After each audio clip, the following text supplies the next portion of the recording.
So, your character has served their purpose in the story and now is the perfect time to kill them off. But you just can't think of how to do it. After all, you've never died yourself, so how could you? Luckily for you, I watched thousands of films and found 10 cliche ways to kill a character on the big screen that you can just steal for yourself. And despite this list being in no particular order of how good these methods are, number 9 is by far the worst you could ever do, in my opinion. Starting off, we have a real crowd favourite, the execution. Whether they deserved it or not, that's not our concern.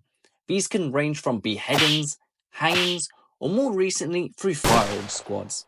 This type of death always has the ability to create a massive emotional impact on the audience, not only because you can create a lot of build-up, but you always have that bit of false hope that maybe, just maybe, the hero will escape or get rescued.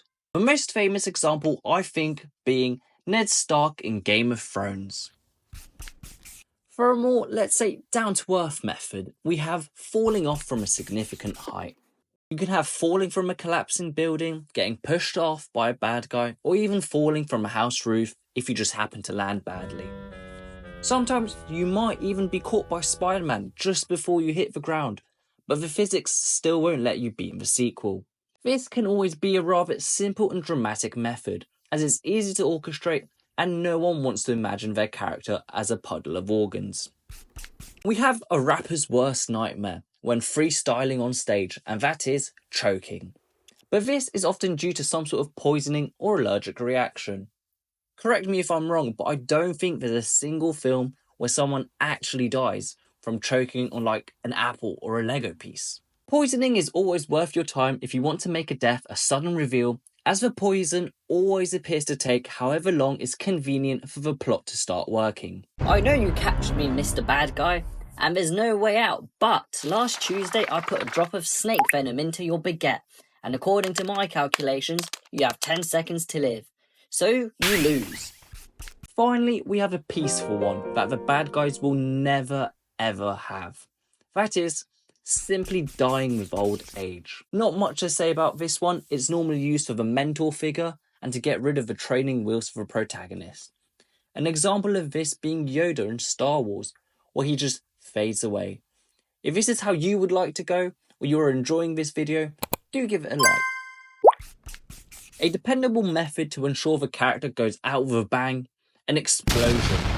This is very common in cop movies, films with hitmen, or Michael Bay films. It's loud, it's a spectacle, and most importantly, you know the character is definitely dead. No stupid revival coming later in the film. Well, anyways, that's what it was, until Fast and Furious decided to say Han survived his car explosion.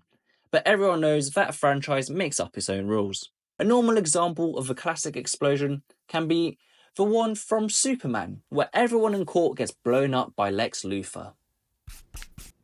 Want a bigger spectacle than an explosion? Well, have you heard of these little things called natural disasters? If you live in the UK like me, you probably haven't, as we don't get any. So this can be tornadoes, earthquakes, floods, or even volcanic eruptions. These always seem to be very effective at killing everyone but the main characters, and they don't require a lot of groundwork like the other methods. Perfect example that took this a step further, Sharknado. Talking of sharks, that reminds me of number 7, death by animals. Normally getting ripped apart from limb to limb by a pack, or ripped apart limb from limb by one big animal. Although biting can also be a massive risk. One of the favourites in a horror film, it's normally very gruesome and simple to make happen. Talking of biting, what else can bite you that would surely cement your demise? Zombies. You'd definitely be rolling in your grave if you went out like this.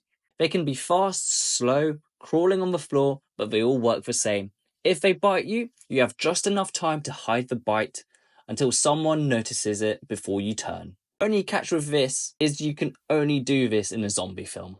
No other example I can use here apart from Shaun of the Dead. No other way to introduce this one but to show you.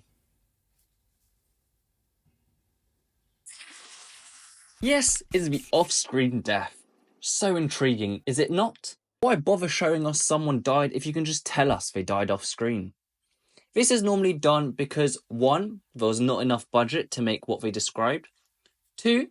It was too difficult, or 3. The only acceptable option, we are meant to react to the death the same as our protagonist.